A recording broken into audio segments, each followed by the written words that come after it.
Welcome to Penrose Learning, where we make understanding easy. You start by confirming your Samsung account is signed in on the lost device. This is non-negotiable.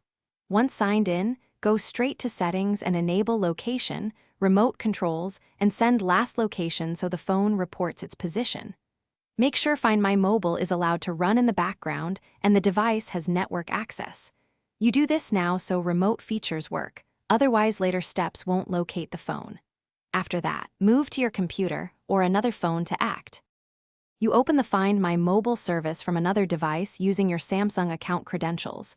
This gives you live control. Once the target device appears, tap Locate to get its current position and the accuracy range.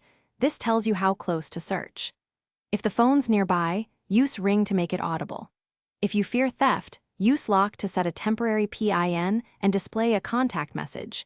Use Backup to secure data before attempting physical recovery. These steps protect both you and your data. You proceed to recover by following the map directions. When close, tap Ring to confirm the device.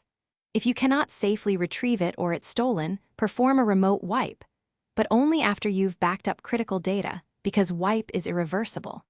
If Find My Mobile fails to find the phone, troubleshoot by confirming you're logged into the same Samsung account, the device is powered and online, and send last location was enabled. If not, recovery options are limited, and you'll need carrier or... Thanks for watching. If this was helpful, leave a like and consider subscribing. See you next time.